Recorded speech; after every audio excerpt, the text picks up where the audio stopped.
Recording here. Got this recording underway. All right, cool. Welcome back, everybody. Thanks for allowing me to postpone last week and move it to this week. It makes a big difference when I can actually speak to you without sort of dying on the spot. All right, so welcome to the Mastermind.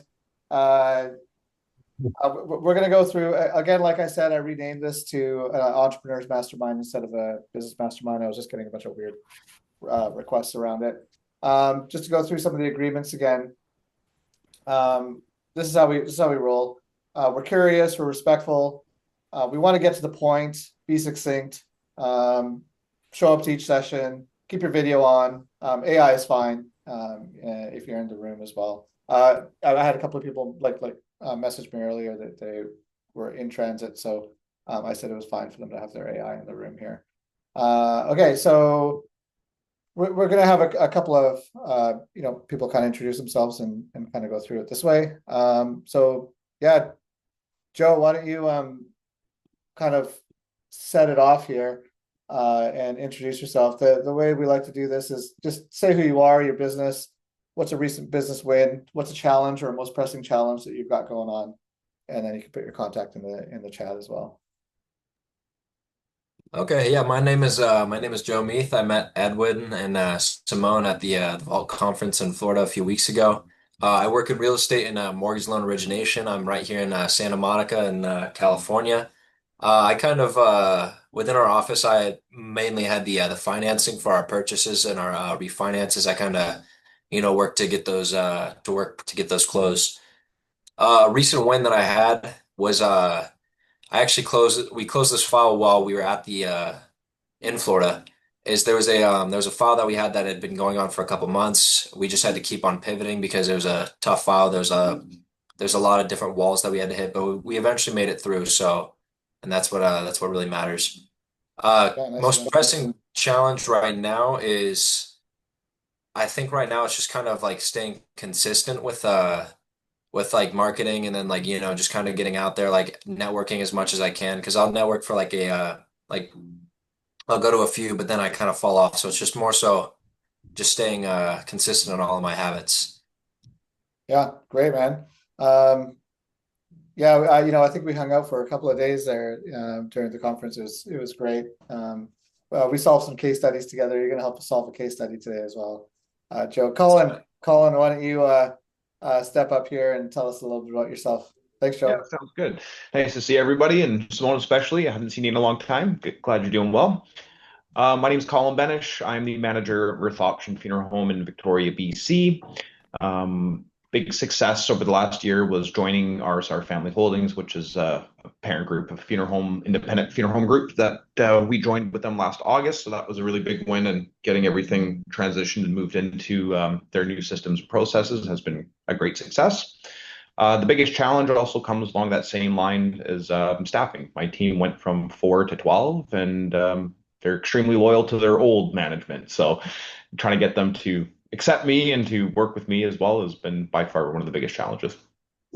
Yeah, awesome. Okay, last but not least, Marcel. Yeah, I know you've got it. I know you've got a biggest win in here. So Yeah, thanks, Edwin. Hello, everyone. My name is Marcel Blais. I guess my role is a strategic advisor and co-principal in a restaurant group called LFG. Most recently, we opened a new restaurant downtown Toronto on the waterfront called Queen's Harbor. It was an extra difficult venture for us because it was quite large. And our current most pressing challenge is, and it's common after a new restaurant, is just to get it to profitable. So we'd like to just not be losing money. And yeah, but it's highly normal. It's not like a panic or anything, but it's still very pressing. awesome. Okay, so let me just quickly stop share here because I need to change one setting here as I go through. Share sound, optimize for video. And there we go. Okay. All right. So as you know, we're definitely going to do some recap on what happened at the vault. So this is the second year that Simone and I went down to the vault. The first year was in West Palm Beach.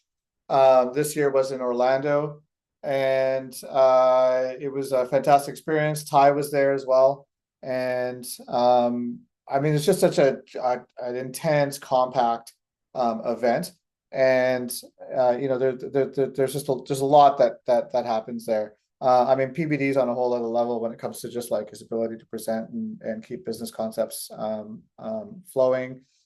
We had these awesome guests there: Martha Stewart, Tony Robbins, David Falk. Simone and I had awesome seats. We were like 8 rows back from main stage, so we were like really sort of like dialed in and super locked in.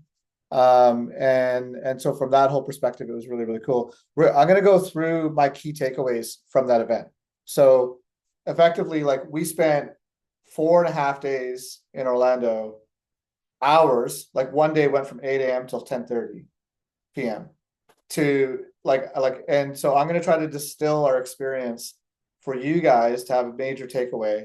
We will do a case study at the end of this as well, but I really wanted to just kind of like highlight it.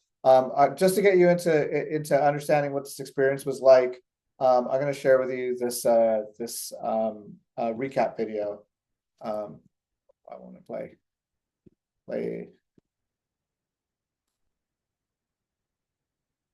Hang on a second. Maybe I'll just play it off this one instead. One sec. Let me stop share. And I'll just play it off this instead. Just give me a second. And this will just kind of get you up to speed on exactly what our experience was like. So you guys can see that? This event's gonna bring all of us closer, and we will remember this together for decades and decades and decades to come. I want you to get emotional, have a breakthrough. Because when you leave this event, I want not a single relative or coworker to recognize you when you get back home. I cannot wait to learn more about you and your business story. Truly, I cannot wait to learn more about you and your business story.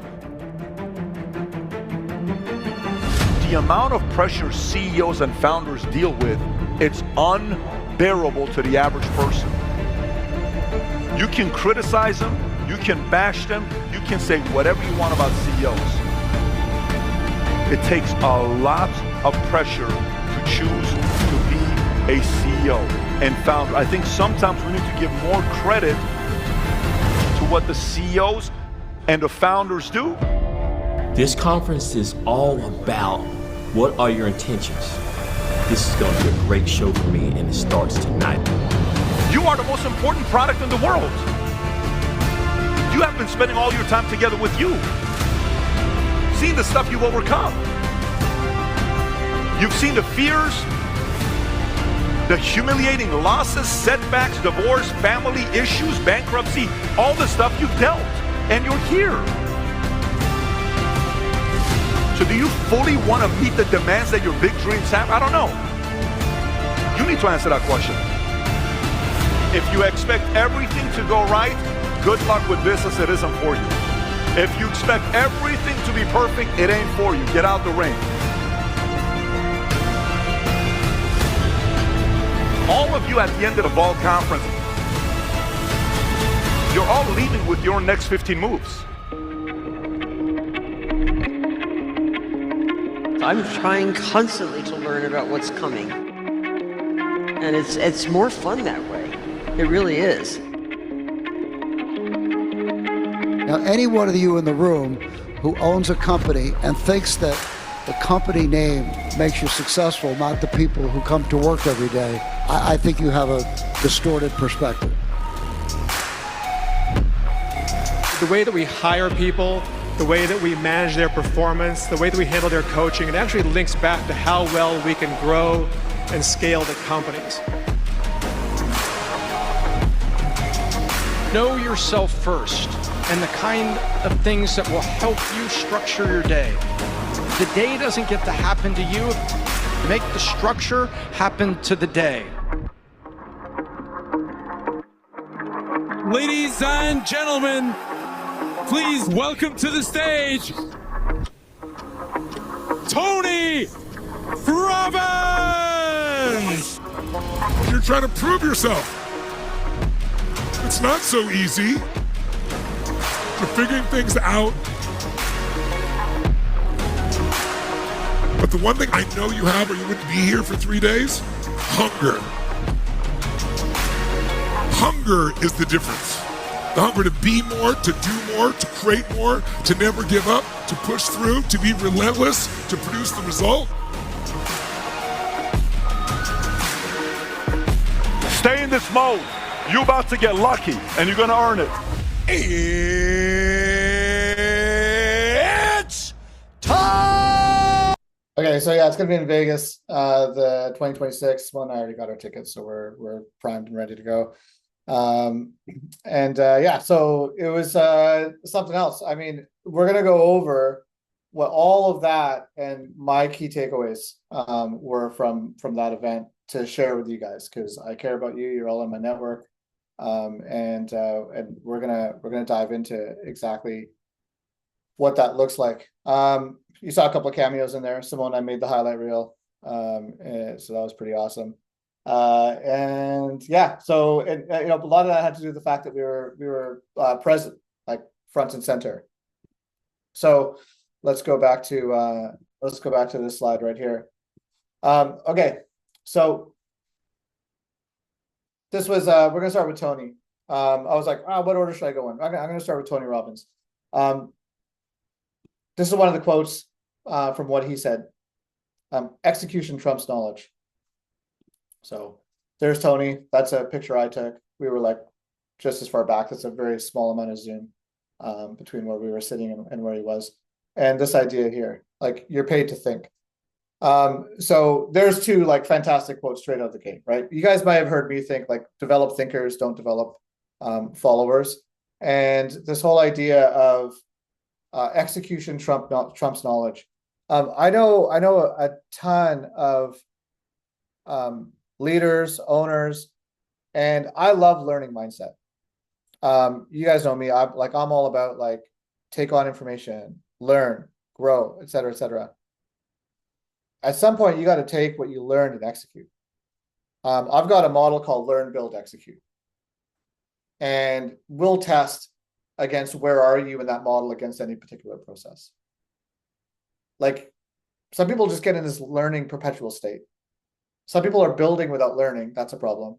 Some people are executing without knowing what they're trying to build on. Okay, that's a problem. Learn, build, execute. Okay, it's got to follow that format.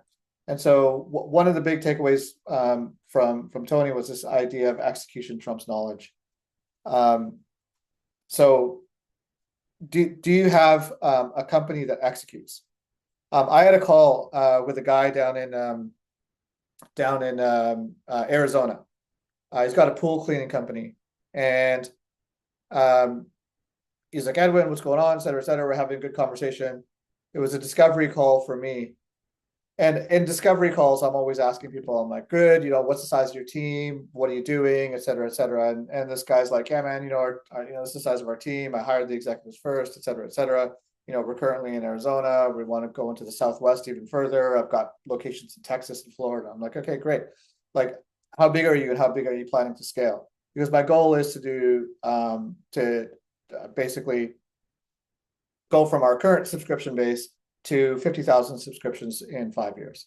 I'm like, okay, cool. What, like, what's that equal? It's like, well, right now I'm doing $300 million and I want to do 1.2 billion in 5 years. I'm like, okay. So I was like, well, how are you scaling so fast with acquisitions? Like, what's going on with your brand? Is that a concern for you? He goes, we're not a brand company. We're an execution company. That was his response. He's like, we don't care about the brand. We care about execution. So when we're acquiring companies, we're retiring people because we can execute it better than they can. Huge standout. I was like, brilliant. I got more out of that discovery call than he got from me. Like, it was like, you know, I've never run a $300 million business. So it was like, it was pretty awesome. He's like, we're an execution business. That really stood out for me. And so when this whole thing was like really interesting, how Tony Robbins was about execution trumps knowledge. I think that's a huge land. If anyone has any comments, feel free to jump in, just unmute and comment on that. So what I want you to do is I want you to look at your business and say, Where did we learn something but we didn't execute? Where did we learn something but we didn't execute? Key question. If you learned it but didn't execute on it, useless. It's got to go to the next step. It's got to go to the next step. Okay, so I'm going to give you guys tons of information here today, so take notes. He talked about Steph Curry. He talked about that idea of repetition. You know, we all know Steph Curry is just like crazy when it comes to just landing 3-pointers, and this whole idea of just like repetition. And he goes, too many people practice in public. He goes, instead, you got to practice in private. You got to get your reps in, practice in private. That will be your reward in public. So when you're talking to peers, when you're talking to other business owners in the room, when you're talking to your spouse, when you're talking to members on your team, are you practicing? Are you getting the reps in on the thing that you want to do? So when you're facing a client, you can speak in a way that's succinct and articulate. Or is your practice one way and then you're trying to execute a different way? It's got to be consistent. You know, there's that classic saying of what you do in one way is what you'll do, is how you'll do everything else. It's like the same idea. What are you willing to accept? So this whole idea of practice in private, reward in public, you'll be rewarded in public, was really, really huge. The big thing, I mean, he talks to leaders and, you know, massively successful people. And then, you know, everyone across the board, like right down to people who are just trying to find themselves or rediscover themselves. And the number one differentiator is hunger. He's like, hunger is the difference. If they have drive, if they have hunger, they'll find a way. You guys know that I've got 4 values that I'm always looking for in CEOs and executives: ambition, drive, gratitude, and acceptance. Like, drive is in there. If you don't have drive, you know, your ambition is just going to be some pipe dream downstream. Right? So you have to have drive. So I'm just staying on the drive one right now. The ability to look and say, what am I driving towards? My word for 2025 was push. Directly tied to drive. Right? It's directly tied to it. So are you hungry enough? Like, do you have enough drive? Is there enough hunger going on there? You know, you're paid to think, that showed up on there. This one here I mentioned in the small business meeting group that I'm running on Thursday afternoons as well. This next one was this idea of companies that followed their product but did not follow their ideal customer. You got to follow your customer. Don't follow your product. Anyone know what that means? It's like you get so stuck on, let's look at BlackBerry. BlackBerry was in love with their product. Didn't follow the customer. Out of business. Was the primary competitor to Apple. Failed. Blockbuster. Loved the product. Stuck on the idea of the storefront. Stuck on the idea of a hard copy DVD. You know, they iterated from VHS to DVD to, you know, et cetera, et cetera. There was some iteration in there, but they didn't love technology enough. The customer did. These companies followed their product. They followed the product to bankruptcy. So you got to follow the customer. You can't follow the product. If you're in love with your product and if you're in love with your brand and your brand is not being loved by the customer base, then you gotta change that.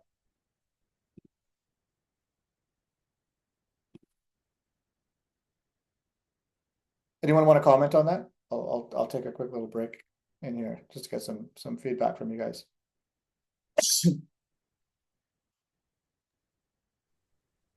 Edwin, I would say that I think that goes hand in hand with when you're a CEO or you're a senior person, you always think you're the smartest in the room. There's a real danger of, in my business, I know food the best. This dish is a killer.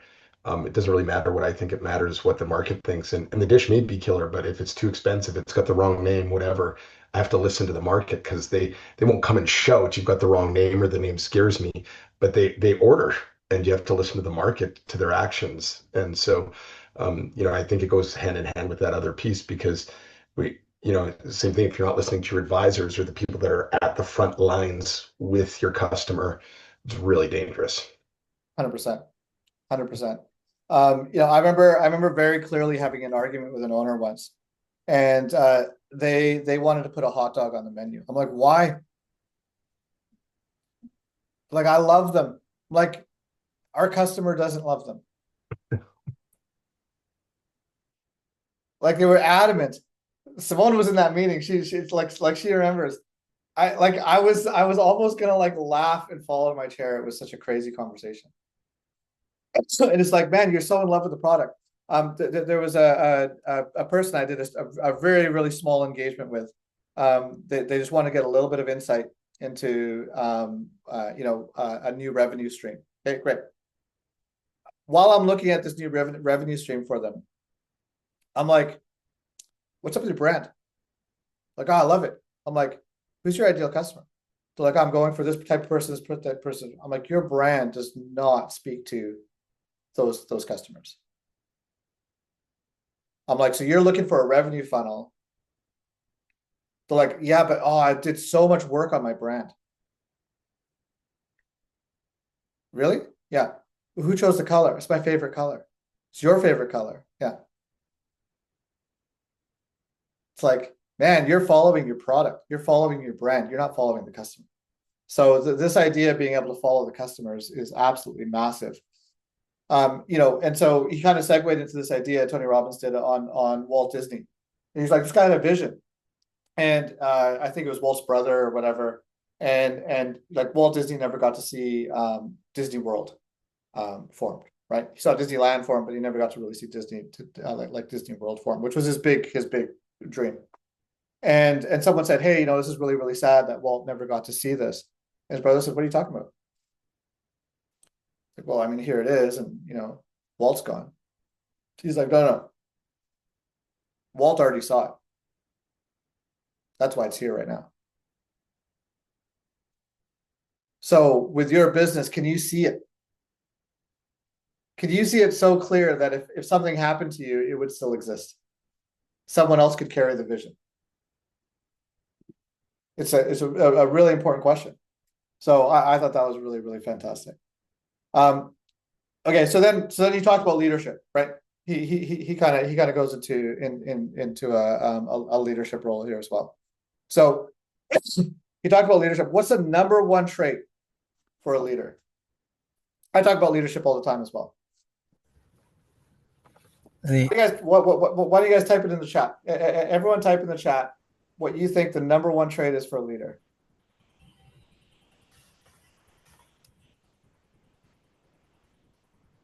Leaders, they go first. Yeah, that's a good Simon Sinek. Nice to see you, Andrew. Humility, okay. What else? You guys got slow typers here. Holy bananas. Empathy, integrity. Yeah, okay, good. Vision, yeah. Ability to influence. Yeah, Ty, you nailed it. Understand the why. Yeah. All these are really, really good. Number one leadership trait, you guys, is influence. A leader's job is to get more people to do things than one person can do on their own.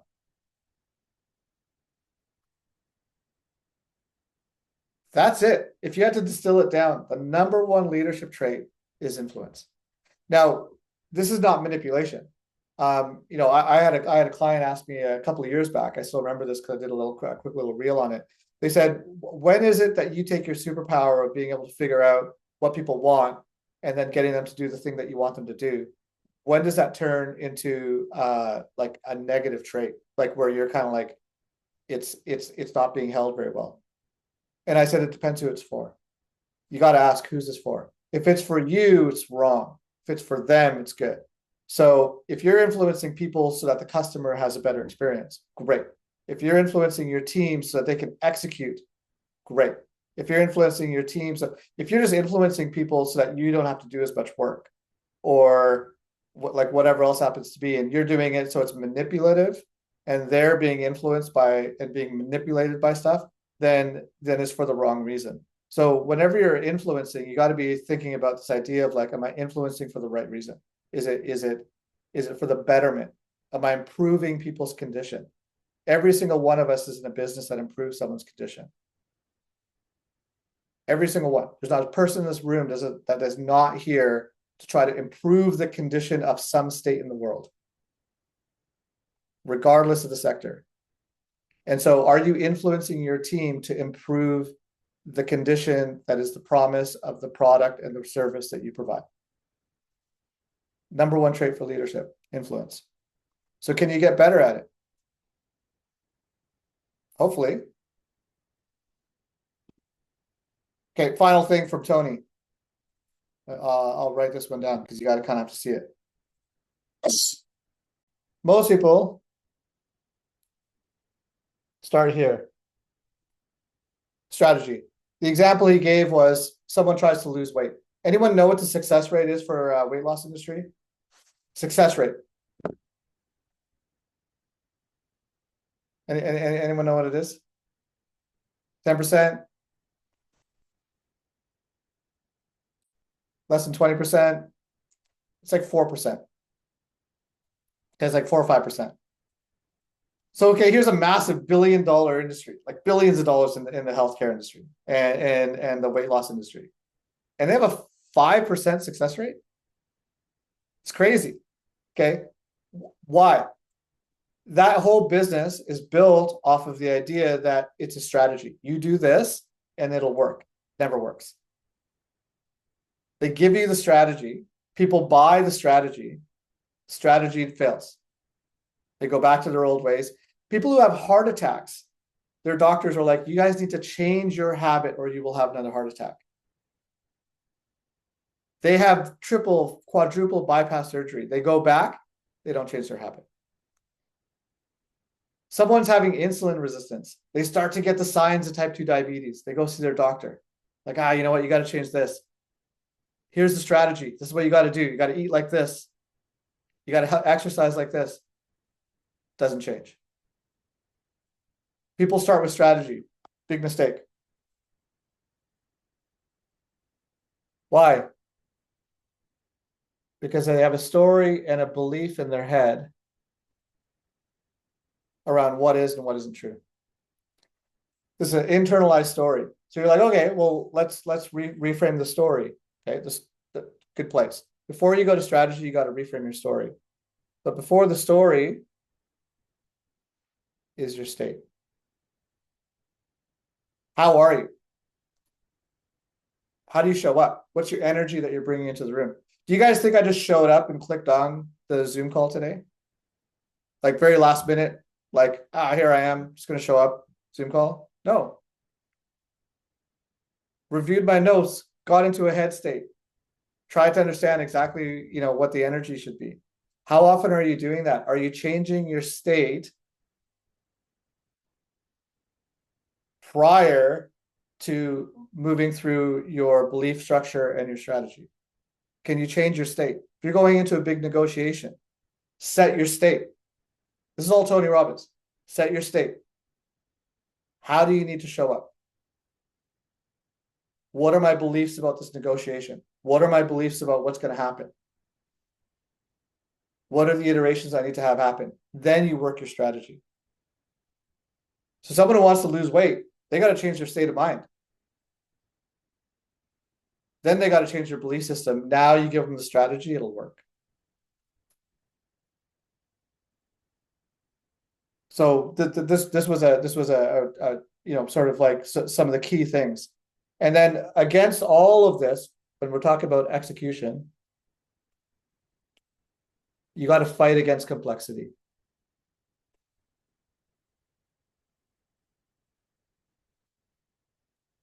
You got to fight against complexity. Some people start to make their businesses so complex. Distill down, distill down, distill down. One of my clients, their name is Distillery.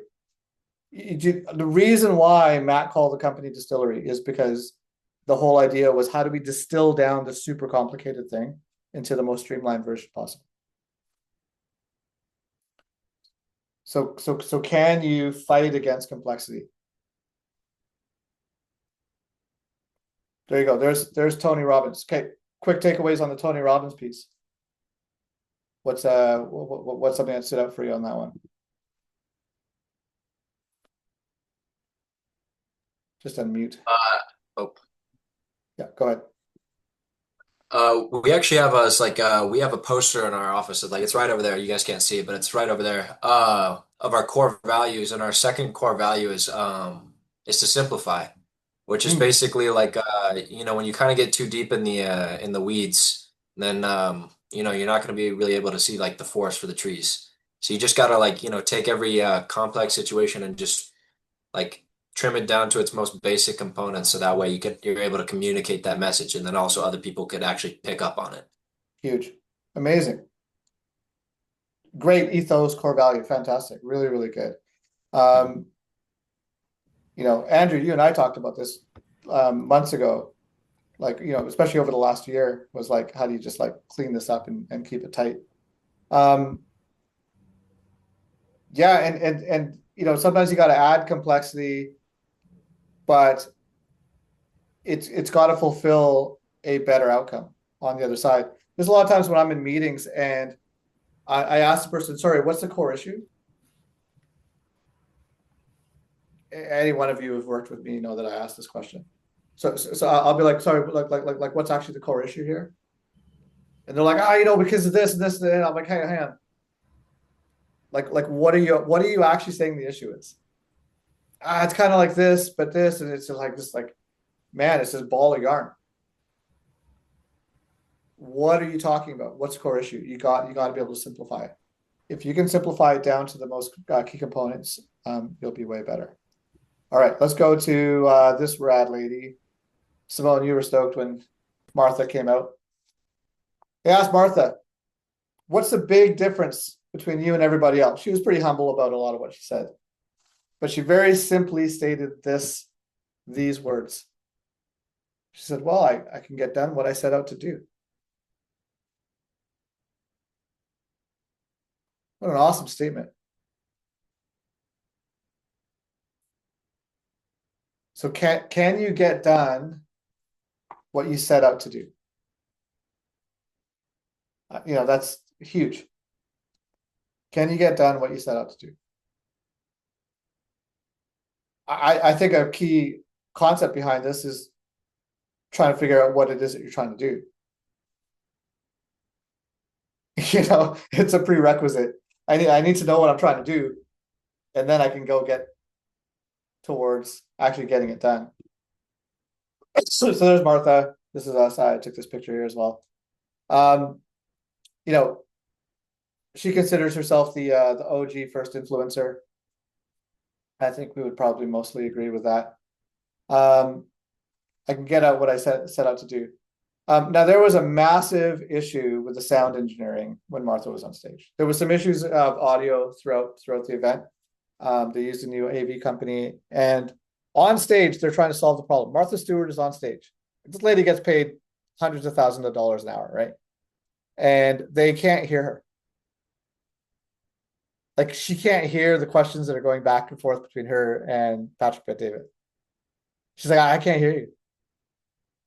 They're trying to solve this live. Martha Stewart's on stage. She can't hear the questions. It was phenomenal watching her and the composure and PBD and the composure and how they were trying to solve it, whatever else. And Martha comes out with this absolute zinger. She's got the microphone. She goes, Patrick, I never pay my sound engineers if it doesn't work on stage. The sound engineers are trying to solve the problem. And she's basically like, you guys are not getting paid. Like talking about like a razor sharp. It was awesome. It was really, really cool. But as she was talking, some of the things really, really stood out. So one, she knew everything about every product she's ever been engaged in. Every single thing. She talked about the exact colors that she chose for towels at Kmart back in 1983. She talked about the count, why they chose it, what the strategy session looked like, who the target market was, how they had that whole discussion, how that ended up kind of propelling this forward, the quality of the product. There's not a single product that has Martha Stewart on it that she has not physically engaged or touched. Huge. The whole idea of remote work came up. Who's got remote teams? Who's got like anyone working with remote employees? Remote employees will work in certain scenarios, but she's like, never have remote when it comes to creative. If you're in a creative space, remote doesn't work. She goes, there's just too much sort of thing that happens in the space of remote relative to creative. And then there was this question about negotiation. And she goes, too many people go into negotiation without knowing what the end result is supposed to be. She goes, if you know what the end result is, negotiation gets easy. How many of you have been on a sales call or negotiation with a client or a supplier or someone who's part of your supply chain, and you were unclear about what the end result was supposed to be? It's like, you got to get crystal clear on the end result.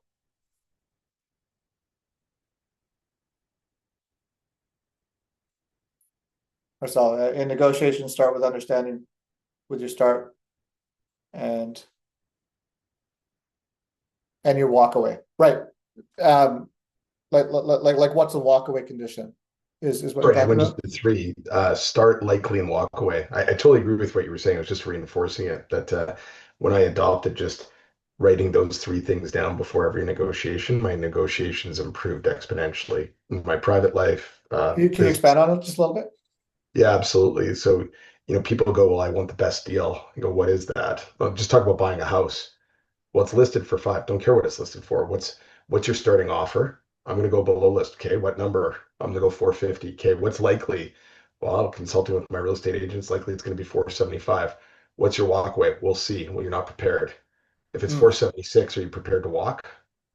Like walkway is the hardest one because people think they said it, but you go, so tomorrow when we're in the meeting, if they say 476, you're walking from your dream home, yes or no? But if you know your walkway before you get in, you take all emotion away when you're in the midst of the negotiation. And checking emotion is one of the most pivotal things to win a negotiation. Fantastic. Yeah, really great. I love it. So your starting point, your likely, and your walk away. And write them down. Write them down. Huge. I love it. Yeah, very, very cool. Okay, so the Martha Stewart one was somewhat disrupted. So just because of the audio issues, like these two on stage, they couldn't hear each other. So it was a bit of an oddball scenario. At the same time, it was pretty cool to see how they're trying to solve this in real time. Let's talk about David Falk. David Falk was Michael Jordan's manager, and this was the big quote that I took away from him. When you have power, be understated. When you have power, be understated. There's David on stage. If any of you watched the movie Air, then it basically, he says 0% of any of that actually happened. The character iterations were not right. Who was there? Who negotiated? How they portrayed everyone? All of it was just a bunch of BS. It was a good movie, but everything was 100% inaccurate about the entire movie. So ignore it. In the movie, apparently, he's just like ranting and he swears all over the place. He's the exact opposite. Simone and I were like, it's like Papa on stage giving you words of wisdom is more what the vibe was. When David Falk, the very first time he had the opportunity to get a shoe line for Michael Jordan, they offered Michael Jordan $800,000 as a straight offer for the shoe, and he was like, "No, we'll take 0, but we want 5% residual." So he negotiated a 5% residual for Michael Jordan. Just so you guys know, Air Jordan says $8 billion in sales. So Michael Jordan makes $400 million per year on a residual contract that was formed in the 80s. Like to this day. So can you negotiate your deals with a better offer? Percentages, residuals, whatever else happens to be. So that's, anyways, pretty good deal. I don't know what David Falk's cut of that is, but it's probably pretty decent. But this whole idea, when you have power be understated, was really something that he talked about. And he reiterated by saying that the greater the player was, the less demanding they were.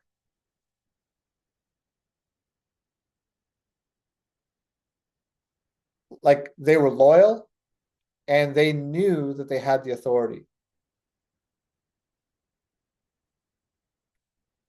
The greater the player was, the less demanding they were. Where does this exist for you in your business? Like someone who's constantly demanding in your business, if you had to scale them on a scale of 1 to 10 against, are they a great player for you or not? It's probably inverted. Because great players contribute. Great players add value. Great players make the team better. Right? Like every time you have a great player, they're doing something more than what's being asked of them. They're putting in the work. They're putting in the reps behind. There's the classic story of Kobe, how Kobe was always first on court, last off court. So it's like, there was a little bit of funny conversation around the idea of LeBron. Is LeBron a great player? The general consensus was no. General consensus was no, because LeBron looks out for himself.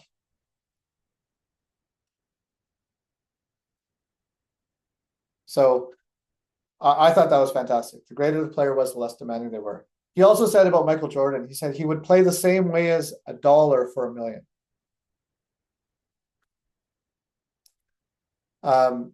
And that tells you something, right? He's really in it for the passion. He's really in it for the sport. He's in it to perform. So really, really huge. And then that whole idea of like, well, how do you compensate high talent? There's a danger of overcompensating because you can remove extrinsic value and intrinsic motivation. And then there's a danger of undercompensating. So when you guys are starting to look at top performers, it's like it's a really tricky line of, did we overpay, did we underpay, and how do we move forward with that? Ty, you want to expand on that a little bit? Yeah, I'm just throwing some nuggets that I obviously was attending at the conference as well. They asked him a lot of questions regarding how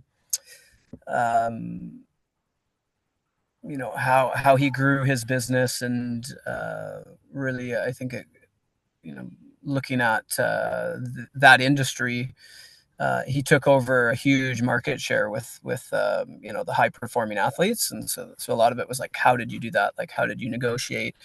And really for him, it was he talked about his brand is you're only as good as the people that you have in your company. So an NPS is no different, right? When you're trying to get those for our construction industry, we're trying to get to that 5-star level NPS score where it's like, that is our number one objective, to try and get more and more referrals. We're a lot of referral based clients right now. So I took that as one of the takeaways out of David Falk for sure. So this idea as well of like goodwill lubricates deals. Like this guy was a master negotiator, right? And so he goes, a lot of times people end up kind of with this idea of like, what do I claw back constantly? NPS stands for Net Promoter Score, and you can have an internal and external NPS. And so this idea of goodwill, and so he was talking about a lawyer that he had engaged for something to do with his like one of his family members, and the lawyer was like, okay, great, like it's going to be 20% for the legal fees. And he gave the lawyer back the contract, and he gave the lawyer 30%. He's like, oh, like it's only 20%. Why are you giving 30%? He goes, I want you motivated. He goes, I want you motivated to get the best possible outcome here. If you're going to get 30%, you're going to be more motivated. He valued this person, and he upped it by 10 points. It's like, how many of you have gone to a meeting to like, you know what, like, okay, so let's say it's a price negotiation, and someone's like, you know what, like I know you can do it for 180K. Can you really bring it down to 165? Man, how motivated are you after they've like hammered you for the 15,000? You're like, how am I going to try to like figure out a way to save this? How am I going to try to get that $15,000 back somewhere? How am I going to try to upcharge them here? How am I going to try to get a change order there? How am I going to try to get an added thing here? How am I going to like, maybe I'll pull back a little bit of value so that the $15,000 is saved on my end somewhere else. It's dumb. Don't do it. Like when people try to do that, they want to save $3,000 here or $15,000 there, whatever. These are small players. Small-minded, small players. It makes no sense. They're not trying to add value to this. So like really, really important. Okay, so I'm going to throw in a couple of nuggets here from what Tom Elsworth said and from what PBD said as well. And this idea of like, do you have really good players? Like you can't win without having great players. And the thing about great players is their number one goal is to grow the business. Your great players on your team, their number one goal is to grow the business. Because if you have your business set up correctly, when they grow the business, they make more money. Now, if you don't have a setup where if the business grows, your team makes more money, like, you know what? I came in, I'm a key player in this business. It's at $6 million. And because of my efforts, we got to $12 million. And I see zero of it. You got a business structure problem. You know what? We were an $8 million business. I took it up to 15. You saw nothing. You got a business structure problem. There's no incentive. So you have to be able to, if you want people to help you make more money, their goal is to grow the business, but then there has to be a system within there so that they are going to get valued more. Now, a lot of people have internal money models. I'll give you a prime example. There's some industries I work in, the salaries are astronomical relative to what most people engage in. Some companies, they work in this idea of like, okay, our salary ranges are between 60 to 100K. Okay, great. Some sectors work in this idea, hey, our salaries are between $180,000 and $130,000. Okay, great. Some sectors work in, our salaries are between $140,000 to $190,000. Okay, great. Some sectors you work in, salaries are between $160,000 to $250,000. Okay, so now we're starting to stretch. If someone helped you grow the business by 10 times, and you're like, yeah, but I don't pay more than 80K. That's a limiting mindset. That's a completely limiting mindset. It's like, if you think that way, guess what? You're not going to get 10x growth.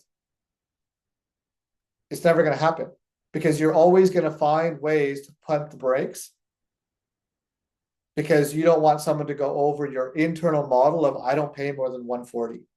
I don't pay more than 210. I don't pay more than 260. Whatever the number is within your sector and your scale. Why not? Shouldn't you pay relative to what the return is for the people that are helping you actually make that occur? It's like it's out of whack. So in the TV and film space, I was helping in negotiations with people that are making between $180,000 to $230,000 salary base before bonus. It's like, okay, that's a different way of thinking. And so if you're in an industry that's like, you know what, we don't pay more than $130,000, man, if this person makes 140, our labor is going to be off. What if they make 140, but they grew your business by 3 times? So this internal limiting factor, you want to make more money, grow the business. You want to grow the business, help your team make more money. There was a really good reel that I saw online. It talked about this idea of like, sometimes you undercharge because you're selfish.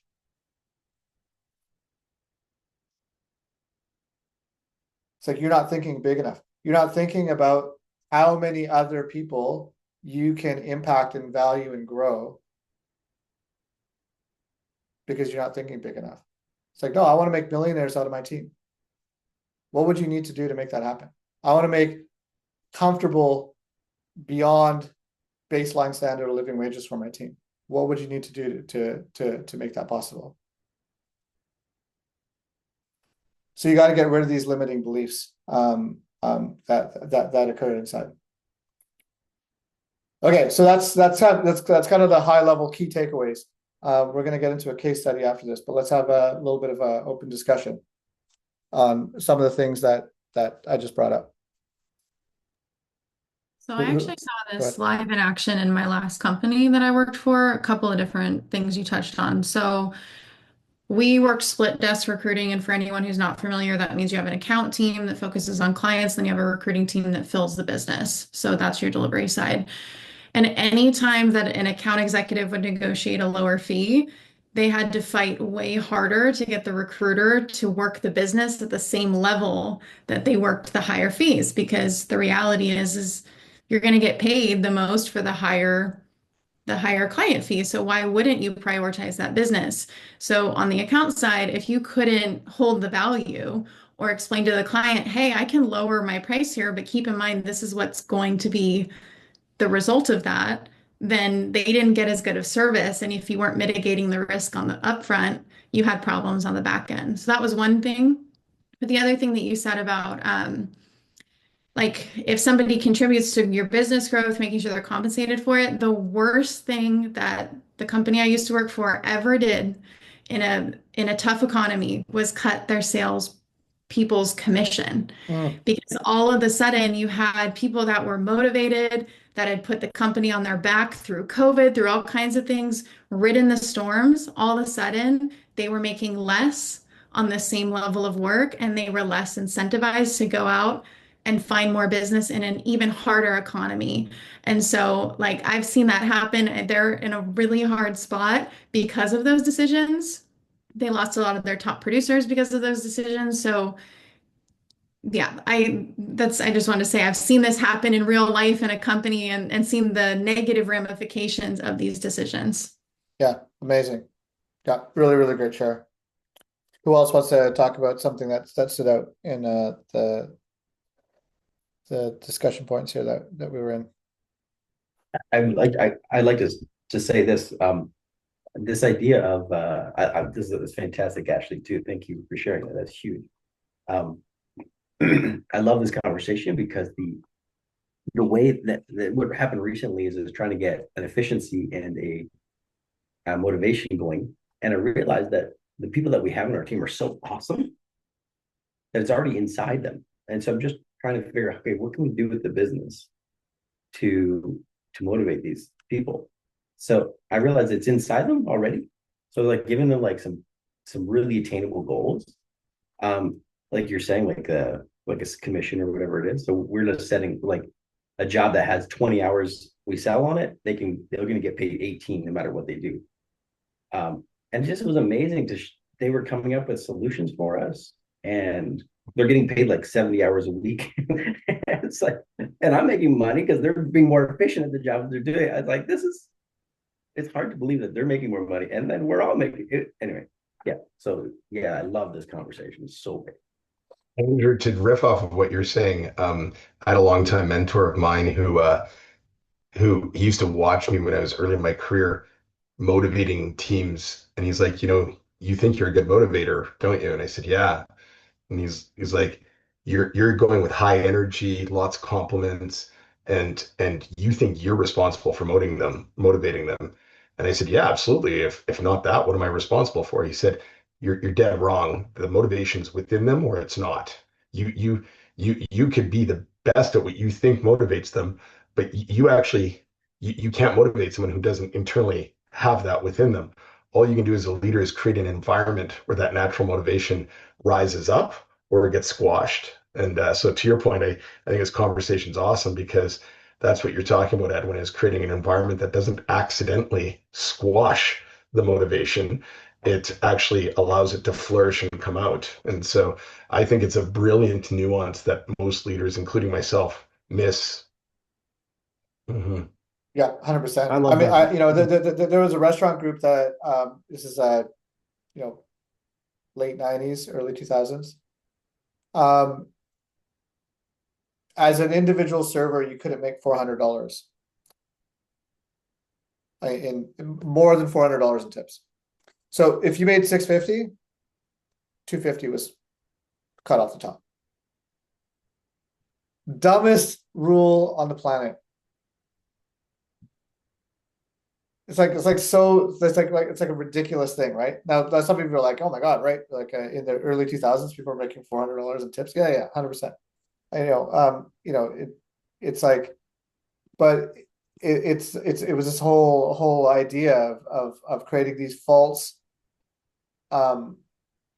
caps, and it had more to do with the mindset of the ownership around what their money mindset was than around the reality of what was actually happening with cash flow. And ironically, this whole idea can become a self-limiting belief on how much you can grow your business as well. Like you're like, oh man, I'm never paying my staff like $300,000 a year. What if you were doing $30 million with a team of 10? Wouldn't that kind of make sense then, that $3 million out of $30 million is your labor? You're running 10%.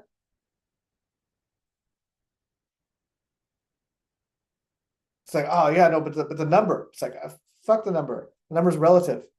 You know what I mean? It's like you got to start thinking in this way. So if you're struggling with this idea, then or someone on your team or someone in your peer group is on this team, start bringing this up in conversation. And are you going to have limitations based off of what your product cycle is and what your average sale value is and how many units you can move and all that sort of stuff? 100%. You go figure that out relative to what your particular business model looks like. But within that, there's going to be a different layer of what is possible from having that kind of like internalized limiting mindset of what's possible. Right. Can I add one more thing? Yeah, of course. Yeah. I think the other thing too is recognizing the ramification of decisions that you make around how you pay your staff too, because for example, one of my mentors in the last company that I worked for, she broke into Google, biggest account that the company's ever had. She made obviously a lot of money in commission. And when she went on sabbatical, the company went, we don't want to pay this commission to her anymore, even though that's how the commission structure had been structured. And so as soon as she came back and they had changed the deal on just her, not the whole company, it was a ripple effect, right? Because now the rules changed, and it may be one person, but now this means if you find your Google and you can make unlimited amount of cash, and she made millions, I mean millions for the company, and all of a sudden it was gone overnight. That decision has ramifications. So I think that's an important thing as leaders too, to really think about, if I make this decision, how is this going to affect the entire organization, even if you think it only affects one employee? Completely, because you're breaking the rules of the structure. Like, I've mentioned this to you guys before. I play complex board games, right? And a lot of these games are Euro games, and so there's no dice involved. There's no luck. It's all about like what the board state is, and how does that board state translate based off of what that player does and what I want to do and what they do, and then how, is that space available? No, it's no longer available. Therefore, this resource is not available to me. Well, I need that resource to turn into this. If that turns into this, I can do this, but that's no longer it. So it's these are called Euro games, right? So they're very complicated. Some of them are really, really complicated, but they're built on the fundamental framework of consequence based off of individual actions. This action creates a cascading amount of other actions. The second someone breaks a rule, the whole board state falls apart. And people do this in business all the time. There's no dice rolling here. If you have that set up as your system, and that's what it ends up becoming, good. Right? Now, if you need to change the whole rule structure, sure, like maybe there was a miscalibration somewhere along the way or whatever happens to be. But you got 100%, I 100% agree with you. You got to be very, very careful, around those structures and how they operate. Okay, so if you don't have your camera on, I'm not going to put you in a breakout room. So put your camera on, because we're going to go into probably 2 or maybe 3 breakout rooms to solve a case study on what's going on. So Anesh, I don't know if you're in the room or for Placement Pros, just get your cameras on if you guys are in here. So that way I know that you guys can interact with people that are going to be in the case study. Okay, so here's the case study I've come up with: navigating the challenges of key leadership development. Joe, why don't you read this off? This is page 1. There's 3 pages. Take a screenshot of it if you guys need to. Oh, hang on, I'm not sharing my screen. Take a screenshot of it. This is page 1. There's 3 pages in total. You guys are going to go into a breakout room and solve this. We're going to come back and talk about it. So Joe, why don't you read off this first page? Sure. The company recently promoted Sarah from a regional manager to the role of Chief Business Development Officer. Her promotion was largely based on her strong relationships with key clients and her ability to build connections within the industry. The leadership team believed these qualities would help her transition smoothly into a strategic top-level role. The expectation was that she would grow into the responsibilities quickly and become a driving force for the company's growth. Okay, everyone's got the setup? Make sense? Joe, you're doing a great job. I'm going to have you roll with it. All right. However, 6 months into her new role, Sarah's performance has not met expectations. Instead of focusing on high-level strategies, she seems to be caught up in managing smaller client issues, which is more aligned with her previous responsibilities. Her decision-making sometimes appears superficial, lacking the depth or strategic insight required at the executive level. Additionally, she's finding it difficult to develop or apply the advanced skills necessary for her new position, such as strategic planning, negotiation at a corporate level, and leadership. This gap is becoming more noticeable as her results and engagement levels drop. Okay, so the setup, here's the issue. Final. Several complications are making her situation more complex. Sarah maintains very close relationships with her key clients, which makes it difficult for her to delegate important tasks or shift her focus towards broader organizational goals. Her team members have positive relationships with her, but this familiarity might be unintentionally hindering honest feedback and constructive critique.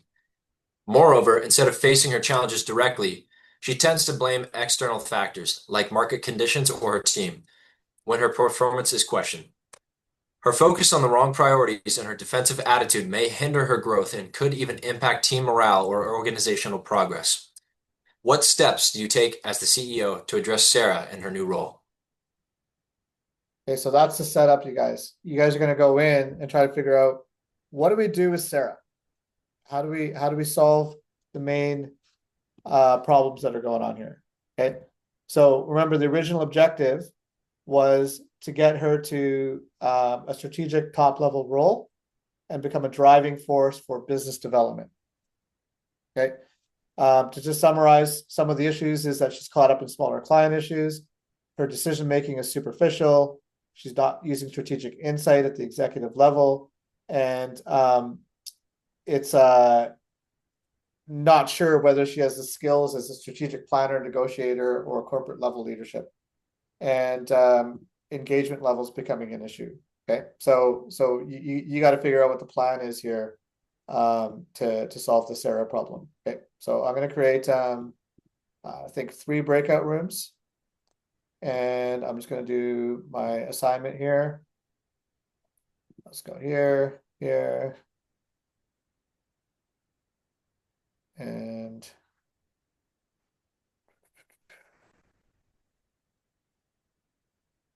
there. Okay, let's go here. Yeah, I'm just putting people into rooms here. One sec.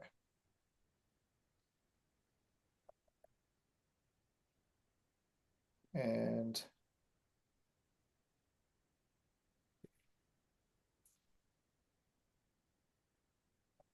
okay, and 1 second here.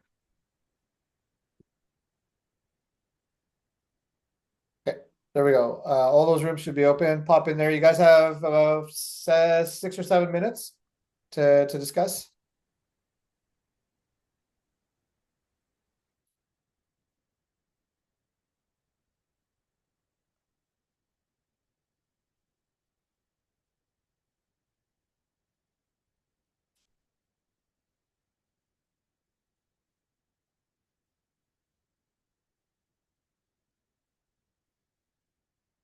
Fun little case study to help us navigate here.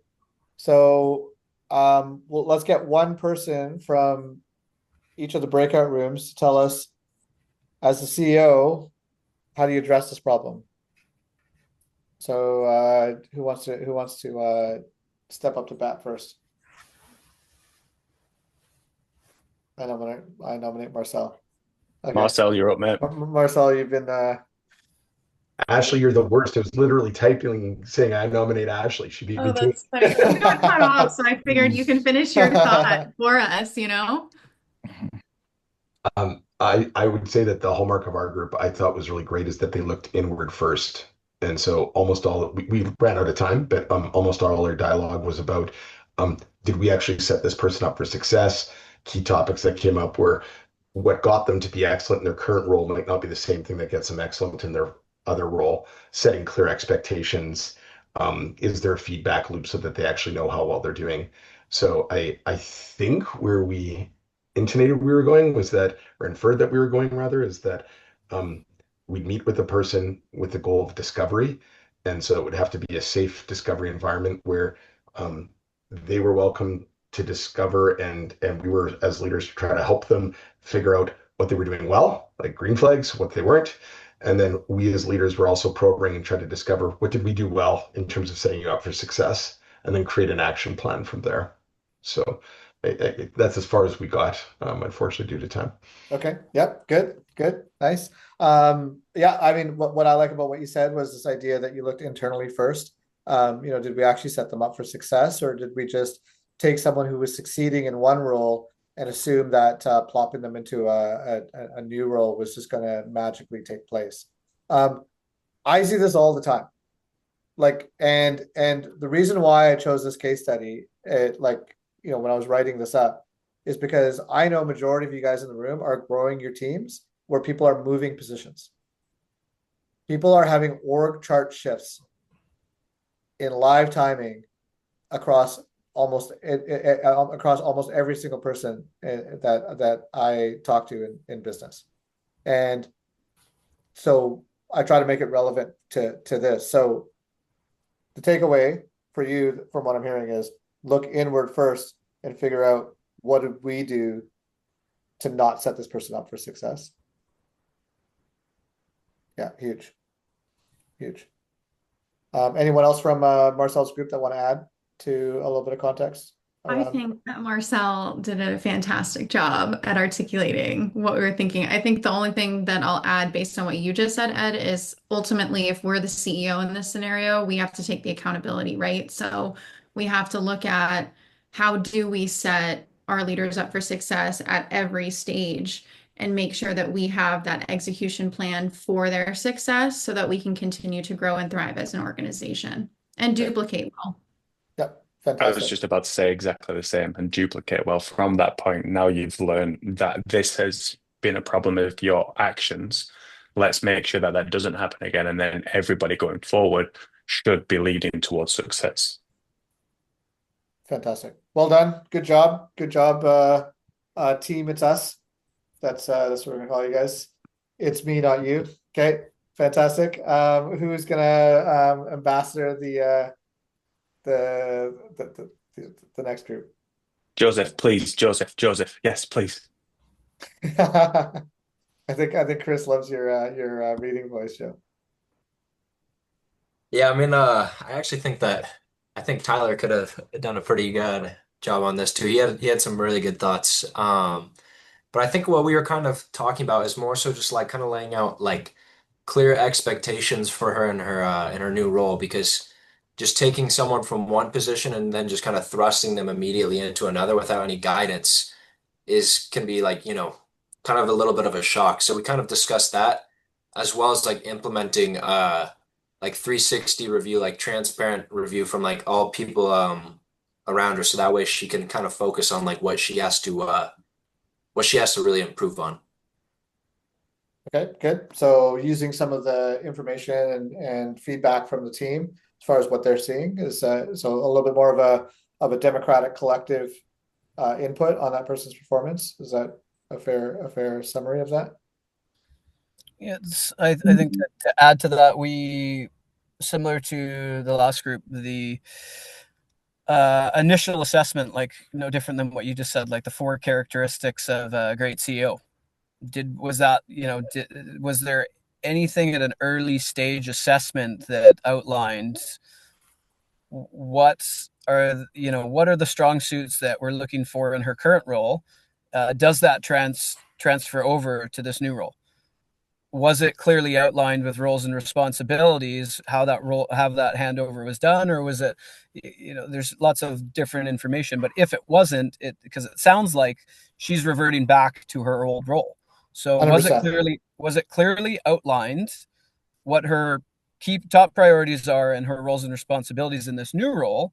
And if it wasn't, then you need to define those. And again, she's not getting feedback from her team because of relationships built and whatever it is. So can they do a 360 review and try and get some of that feedback to then do an assessment with her? Again, I love the idea of making sure that it's a safe place. And if the intent is to keep her and train her into that role, then it has to be done in a way where it's in a positive light. Like it can't just be all negative, because all you're going to do is build resentment potentially or whatever. And then, there goes that opportunity. So. Yeah. Great. Fantastic. Anyone else from that group want to chime in, or does that give a good summary of that? I think just the mentorship component has to be defined too. Like, don't throw her in and just let her fly at it. Maybe some mentorship along the way. One saying I heard, you can only you can have growth or control, but you can't have both. And maybe she's used to controlling everything, and she has to learn to let go to have her team grow and have her department grow. Yeah. So. Very good. Very good. All right. Anesh, looks like you're being nominated from your crew. Yeah. So I was with the group with Andrew, Christopher, and Surendra. I think on the fundamental level, we all agreed on one thing is more education and more training in that area of strategic thinking. And even Andrew has a personal reaction to it, so I would love to hear that in a bit. So I feel that she's probably stuck in the tactical level. Like her mindset is in the tactical level right now. She's been doing a great job with clients. When you're in that role, you're just go, and you're focusing on what like the front facing aspect. And when she moves to strategic role, it's more of a different mindset. So she needs more training on what that looks like, and maybe she needs a little bit of hand holding to understand what a day in the life looks like, what the KPIs are. I feel there's better communication needed and better training. Yeah, really good. Really good. Okay, so this one is like so team B, I named you guys mentor. I hardly know her. And so this one here for you guys, Anesh, you're leading on this idea of you need to develop her more. And 100%. And I think the team, the group that I was with, everybody could agree on a very fundamental level that the training is the missing component here. Okay, so I'm going to call your guys' team PIP, Performance Improvement Plan, squared, PIP. Okay, so Performance Improvement Plan, mentorship, and the first one was it's not you, it's me. Okay, so three very good solid feedback things. All right, org chart shifts. A shift in the org chart is fundamental as your business grows. It will happen. Every single time you're going to have an org chart shift. Someone's going to move seats and they're going to suck at their new seat. Or you move seats and they're better at their new seat than they were at the other one. But very seldom do you get just a complete lateral shift. It's normally going to be slightly less or slightly better, right? Maybe they're more strategic thinking, and over here they're more tactical, and they're not really a tactical tenacity person, and they're way more strategic and innovative, so they're doing better in the higher position. It varies. You don't know what you're going to get. But here's a key question, and I've asked this question at a couple of boardrooms in the last few months. And I'll look at an executive, and I'll ask them. And so an executive leader, okay. So for example, I would ask Joe. You don't have to answer this, Joe, but it's like a hypothetical. I would ask Joe. Joe, what's your success condition? How do you know you're succeeding in your job? You got to get that person to answer it. If they fumble, then that means that it's not clearly defined on what activity is leading them to succeed in your business. I sometimes get people be like, oh, what's my success condition? What does that mean? Like, how am I succeeding? No. What is the condition of success for you in your role? Seems like a really simple question. Man, you start seeing people do mental gymnastics. They're like, well, I mean, sometimes I got to do this, and sometimes I got to do this. It's not that complicated, you guys. What's your success condition? And if you can get someone to clearly state in 3 or 4 sentences, based off of their role, what their success condition is, you're going to have a very, very powerful leader on your team. Yeah, but I could ask anybody in my team that, and they wouldn't mean anything. Success condition doesn't mean anything to them. So what would another way of asking the same question be to get the same outcome? Right? Because I'd have to define that question, that term for them. So would it be like, how do you know you were successful this week? Would that be the similar kind of question? Or, well, I mean, think of it from a sports. But I mean, no, it's not even that. So I'm glad you brought this up. Don't dumb down the question. Like, if you're a wide receiver on a football team, what's your success condition? Catching the ball. Great. The second thing I want to do is after I catch the ball, I want to gain yards. Great. It's like, do you know what it is that you're doing here that's helping you succeed? They got to figure it out. And you can help them. You can coach them. You can develop it. You can say, hey, listen, this is what it is.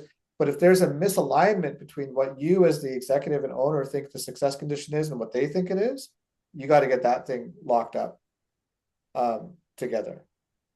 Because I'm like, oh, well, I think that they're succeeding with this. And they're like, man, I'm doing this. I thought I was succeeding over here. You've got a misalignment. Yeah, go ahead, Marcel. By the way, I'm having crazy fun in your session today, Edwin. I know it's getting right away, but it's super interactive. Love it.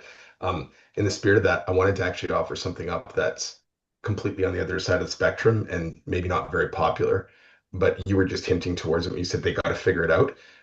If you look back at the start of the case study, this is a regional manager with long-standing relationships in the organization, likely you as well. And so you have to assume there's some level of base trust, and they're going to a C-suite position. And so, you could adopt the alternative approach and go, why are you coddling them? Get them face to face with the brutal facts and stop, let them come back. But they're a C-level position. They should have a plan and they should be presenting to you. And you can ask tough questions, but we don't have to handle them with kids' gloves and spoon feed them every piece of the solution. And so I think the reality of providing perfect expectations, perfect training, perfect everything, I think we all want that and we say it. I'm guessing all of us have been confronted with a reality that's probably slightly different. You've got constrained resources, time, money, the lot, and it's not that way. So your most senior people, they got to push through. They've got to have willpower and they got to figure some of this shit out on their own. Pardon my language. 100%. I totally agree with you. I'm paying you to figure it out. If I was going to solve all of your problems, why am I paying you?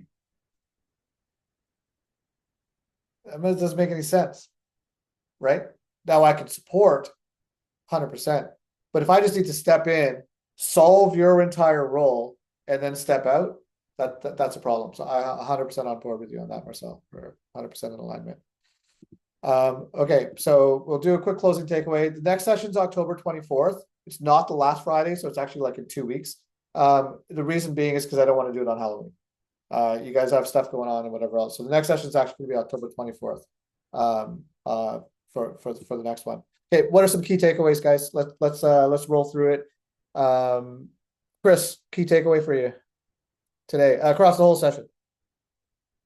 You know what? I got to highlight to Marcel the conversation about motivation, and I know this well about motivation being an internal state, but it was just so nice to hear it from outside of my usual bubble, which was amazing to hear. But yeah, I loved it, Marcel. That was great. Thank you. Yeah, fantastic. Good.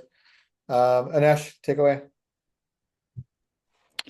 I think takeaway is clarity for me. It's nice. The case study was awesome, by the way. So we can hear different viewpoints on a particular topic. So that's a good system, I think. And clarity, and transparency, and also with staff management. So that was very good takeaway. Yep, great. Joe, takeaway. I think the biggest thing that I kind of took away was the quote, "Where did we learn but not execute?" I actually just had this morning of something that I had previously learned before, but obviously didn't learn it well enough to where I made the same mistake again. So it's important to remember that, and then also build like systems and processes to not run into that issue again. Yeah, very good. Yeah, fantastic. Surendra, I know you popped in later in the meeting there, but takeaway today. No, it's lots of fun today. It's a lot of fun. I mean, so many areas I'm actually kind of seeing how things are running around in my own organization.